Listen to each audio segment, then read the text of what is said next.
हरियाणा की ज्योति मल्होत्रा समेत अब तक 11 लोगों को देश से गद्दारी करने को लेकर गिरफ्तार किया गया है। दरअसल ये लोग जासूसी करते थे। ऐसे में अब लोग सोशल मीडिया पर सवाल पूछ रहे हैं कि आखिर देश से गद्दारी करने पर और देश की गोपनीय सूचनाओं को दुश्मन देश को पहुंचाने पर इन आरोपियों को क्या सजा मिलेगी। कई लोग तो इन आरोपियों को फांसी देने की सजा की मांग कर रहे हैं। आखिर हमारे कानून में जासूसी को लेकर क्या प्रावधान है, इस खबर से जुड़ी पूरी जानकारी देखिए इस रिपोर्ट में।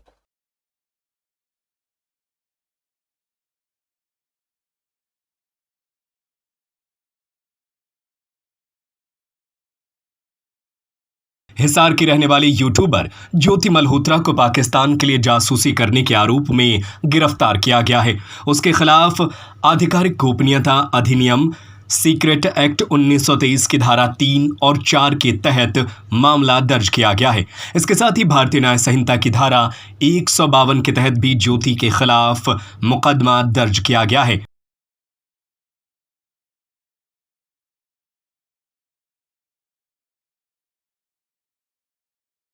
ऐसे में सवाल खड़ा होता है कि इन धाराओं का मतलब क्या है और अगर ज्योति का जुर्म साबित हो जाए तो उसे कितनी सजा मिल सकती है।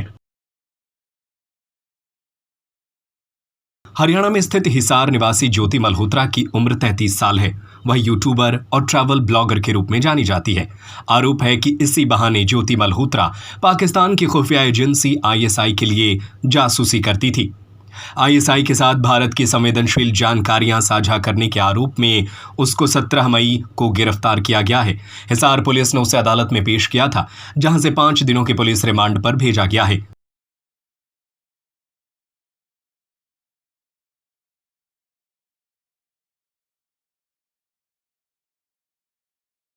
हरियाणा में स्थित हिसार निवासी ज्योति मल्होत्रा की उम्र 33 साल है।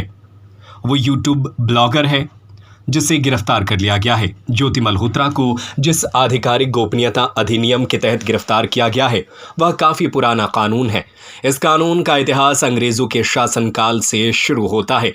पहले इसी अधिनियम को the Indian official secret act के नाम से जाना जाता था। उस वक्त इसका इस्तेमाल भारतीय क्रांतिकारियों के हक में बोलने वाले अखबारों पर किया जाता था। उस दौर में भी जो भी अखबार अंग्रेजी शासन के खिलाफ बोलते थे उनके खिलाफ इस कानून के तहत कार्रवाई की जाती थी। इसके जरिए उनका मुंह बंद करवा दिया जाता था।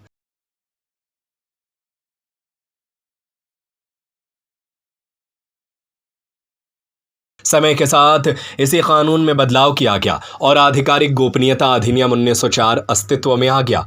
आगे कुछ और सालों बाद इसे 1923 में इस कानून में कुछ और बदलाव किया गया और आधिकारिक गोपनीयता अधिनियम 1904 को नोटिफाई किया गया।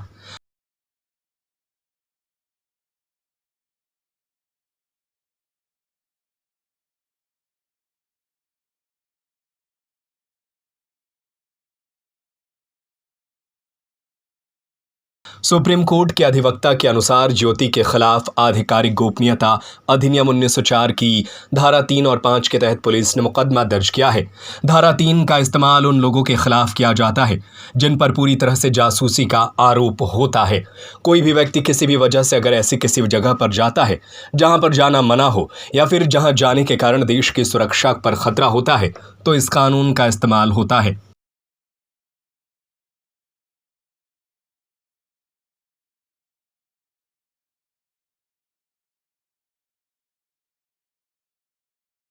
इसी तरह से आधिकारिक गोपनीयता अधिनियम की धारा 5 के अनुसार अगर कोई व्यक्ति किसी गोपनीय कोड को किसी दुश्मन या किसी ऐसे व्यक्ति को साझा करे जिसके साथ वह कोड नहीं होना चाहिए तो ऐसी स्थिति में इस कानून के तहत कार्रवाई होगी।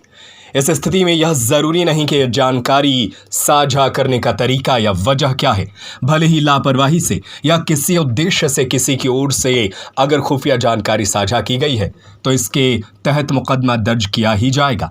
इसके अलावा उस व्यक्ति के खिलाफ भी मुकदमा दर्ज होगा जिसे जानकारी दी गई है।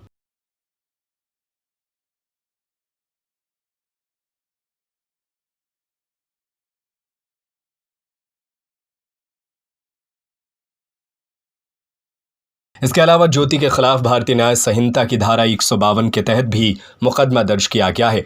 इस कानून में कहा गया है कि अगर कोई भी व्यक्ति जानबूझकर मौखिक लिखित संकेतों द्वारा दृश्य चित्रण या फिर इलेक्ट्रॉनिक मीडिया के जरिए या फिर वित्तीय संसाधनों का उपयोग कर अलगाववादी गतिविधियों को बढ़ावा देता है अथवा देश की अखंडता को खतरे में डालने का काम करता है तो दोष सिद्ध होने पर उस व्यक्ति को 7 साल तक की जेल की सजा हो सकती है। इसके साथ ही जुर्माना भी लगाया जा सकता है। वैसे इस खबर को लेकर आपकी क्या राय है? क्या ज्योति मल्होत्रा को मात्र 7 साल की सजा सुनाना सही है या उसे और भी कठोर सजा देनी चाहिए, या 7 साल ज़्यादा सजा हो गया है, इतनी सजा नहीं दी जानी चाहिए जासूसी के लिए? इन दोनों मामलों पर आपकी क्या राय है? हमें अपनी राय कमेंट करके ज़रूर बताएं।